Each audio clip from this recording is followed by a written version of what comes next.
बेहदची परम महाशांती. मागच्या भागात AI आणि एलियन्स या सिरीजमध्ये आपण पाहिलं होतं की कशा प्रकारे इल्युमिनेटी नावाचे राक्षस मिरर्सच्या सहाय्याने आपल्याला हवी असलेली कामं साध्य करून घेतात. आणि आजच्या भागामध्ये आपण पाहणार आहोत सूक्ष्म जगतातील आत्मे माणसांमध्ये प्रवेश करून कशा प्रकारे चमत्कार किंवा जादुई घटना घडवून आणतात, त्याबद्दल सविस्तर विवेचन आज बापूजी करत आहेत. AI आणि एलियन्स या सिरीजमधला आपण आता पुढचा भाग पाहणार आहोत. मागील भागात आपण पाहिले की जे विष्णू भक्त आणि शिवभक्त विष्णुपुरीमध्ये आणि शिवपुरीमध्ये जाऊ इच्छित असतील त्यांच्यासाठी इथून यान पाठवले जायचे, जे काही काळासाठी थांबवून ठेवण्यात आले होते. याच्या पुढील संवाद आपण आता ऐकणार आहोत. अनंत भैया परमशांती म्हणत बापूजी आणि सर्व श्रोत्यांचे स्वागत करत आहेत आणि चर्चेमध्ये पुढे ते विचारतात की हे जे यान थांबवून ठेवण्यात आले आहे त्यामागे नक्कीच काहीतरी कारण असेल ना. यावर बापूजी उत्तर देतात की आत्ता सध्या परिवर्तनाचे कार्य चालू आहे ना, त्यामुळेच आत्तापुरते हे यान थांबवून ठेवण्यात आले आहेत. पुढील प्रश्न आहे की मगाशी आपण चर्चेमध्ये लाल समुद्रातून आलेल्या आत्म्याबद्दल बोलत होतो की असे आत्मे बरेच लांबून आलेत, पण ते हलक्या दर्जाचे आत्मे आहेत, तर ते मनुष्यामध्ये प्रवेश कसे काय करू शकतात. यावर बापूजी उत्तर देतात की हे हलक्या दर्जाचे आत्मे पण हलक्या दर्जाचेच शरीर शोधतात, ज्याचा ऑरा किंवा आभामंडळ काळपट किंवा डार्क असतो. मनुष्य कमकुवत असतो आणि त्याची मानसिकता नकारात्मक असते. असे शरीर मिळाल्यानंतर तो आत्मा त्यामध्ये घुसतो. आता आपला असा प्रश्न आहे की जेव्हा एखाद्या शरीरात असा नकारात्मक असुरासमान आत्मा प्रवेश करतो तेव्हा आम्ही टीव्हीवर पाहिले आहे की असे मनुष्य उकळत्या तेलातील भजी आपल्या हाताने बाहेर काढतात. या गरम तेलाने त्यांचे डोळे धुतात, आंघोळ करतात आणि हात आणि शरीर त्यांचं पोळत सुद्धा नाही. तर मग आम्ही जाणून घेऊ इच्छित आहोत की हा चमत्कार कसा काय होतो, असे विचारले असता बापूजी उत्तर देतात की हे जे भूत मनुष्य शरीरात घुसलेले असते त्याचे सूक्ष्म शरीर या मनुष्याचा ऑरा म्हणजे आभामंडळामध्ये एवढी एनर्जी म्हणजे शक्ती भरतो की हे उकळते तेल या शरीराला काहीच हानी करू शकत नाही. आम्ही कित्येक साधू संतांना सुद्धा डिस्कवरी चॅनलवर आगीमध्ये अगदी सहज न पोळता बसलेले सुद्धा पाहिले आहे. असे विचारल्यावर बापूजी म्हणतात की एवढंच नाही तर चहूबाजूनी आग पेटली तरीही त्या माणसाला काहीच होत नाही. जसे भक्त प्रल्हादाला आगीच्या हवाली केल्यानंतर भगवान विष्णुदेवानी त्याला अलगद बाहेर काढले होते, कारण त्याला अग्निदेवांचे वरदान होते, तसेच आजही सूक्ष्ममधील आत्मे आपल्या माणसाला अजिबात आग लागू देत नाहीत, कारण या सूक्ष्ममधील आत्म्यांच्या सोबत अग्नीचे वरदान असणारे अन्य काही आत्मे असतात जे त्यांना मदत करतात.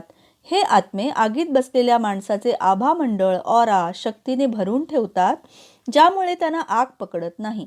आजूबाजूला कितीही आग असली तरी पण काहीही नुकसान होत नाही. याचे कारण एकच की सूक्ष्ममधील आत्मे या सगळ्यांची मदत करतात. पुढील प्रश्न असा की आम्ही असे ऐकलेले आहे की एका बाईने सापाला जन्म दिलाय, हे खरं आहे का. यावर बापूजी म्हणतात की नाही, ही कुणीतरी अफवा पसरवलेली आहे. आपण अशा गोष्टी पूर्वी पुराणात ऐकलेल्या आहेत की माशांपासून मनुष्य तयार झाला होता, मासळीच्या पोटातून मनुष्य निघाला, असा एका ठिकाणी संदर्भ आलेला आहे, पण आजच्या काळात तरी ही गोष्ट अशक्यप्राय आहे. पुढील प्रश्न, एक अफवा जलपरीबद्दल सुद्धा प्रसिद्ध आहे. यावर बापूजी म्हणतात की या जलपरी पूर्वी अस्तित्वात होत्या, ज्या वरून यायच्या आणि जलाशयामध्ये समुद्रात विहार करायच्या. पण आजकाल या जलपरी येत नाहीत, कारण आताचे वातावरण अतिशय तमोप्रधान झालेले आहे. पुढील प्रश्न बापूजींना विचारण्यात आला की बापूजी, या एलियन्स जवळ असे काय तंत्रज्ञान होते की ज्याच्या आधारावर ते ओरिजिनल ऑर्गॅनिक मनुष्य आत्म्याच्या ऊर्जेला डार्क एनर्जीमध्ये बदलून टाकतात. धर्तीवर हा कुणाचा एजेंडा आहे. लाईटचा डार्क एनर्जीमध्ये कन्व्हर्शन करण्याचे हे कोणते विज्ञान आहे. यावर बापूजी प्रकाश टाकत म्हणतात की एलियन्स हे पुरेसे शक्तिशाली असल्याने ते वाटेल ते करू शकतात. हे एलियन्स ग्रेट युनिवर्समधून आलेले आहेत, त्यामुळे ते तिकडचेच तंत्रज्ञान पण घेऊन आलेत ना. त्यांच्या बुद्धीमध्ये हे तंत्रज्ञान भरलेले आहे, त्यामुळेच ते इथल्या माणसाला पकडून त्याची ऊर्जा खेचून त्याच्यामध्ये नकारात्मक ऊर्जा भरून ठेवतात. ऑरा बदलण्यासाठी त्या मनुष्याचे सूक्ष्म शरीर आणि मन बदलणे आवश्यक असते आणि असे ते बदलल्यानंतर त्यांचा ऑरा पूर्ण नकारात्मक होऊन जातो. पुढील प्रश्न, बापूजी तुम्ही एका व्हिडिओमध्ये 2016-17 मध्येच हे पण सांगितलंय की हे जे परमतत्वांचे एलियन्स असतील ते तर नकारात्मक असूच शकत नाहीत ना. यावर बापूजी म्हणतात की हे परमतत्वांचे एलियन्स जेव्हा धर्तीवरील गुरुत्वाकर्षणाच्या संपर्कात येतात तेव्हा काही एलियन्सच्या सूक्ष्म शरीरातील अग्नितत्व वाढते आणि मग ते तेज स्वरूपात विजिबल होतात. तसेच हे एलियन्स परमतत्वांचे जरूर असतात, पण आपण विचार केला तर पृथ्वीच्या गुरुत्वाकर्षणाच्या संपर्कात आल्यावर त्यांच्यावर इथल्या मायेचा प्रभाव तर नक्कीच होत असेल ना. जसे विष्णुपुरीमध्ये पण निम्मे परमतत्व आणि निम्मे तत्व आहेत, कारण तिथे पण माया आहे ना. तर यावर अनंत भैया विचारतात की माया तर या ब्रह्मांडातील परमधामापर्यंत सुद्धा आहे ना बापूजी. यावर होकार देऊन बापूजी म्हणतात की हो, मायेचे आवरण वरच्या बाजूला असते जे आतील परमतत्वांना झाकळून टाकते.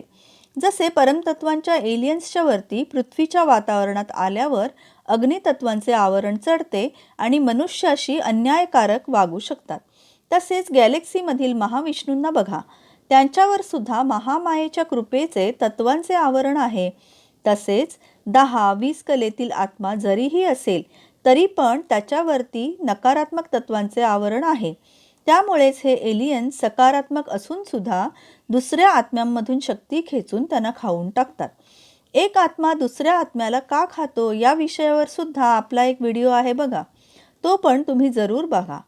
एका आत्म्यामधील परमप्रकाश खाऊन बाकीचे आत्मे शक्तिशाली होतात आणि ही वृत्ती या बाहेरच्या आवरणातील मायेमुळे येते.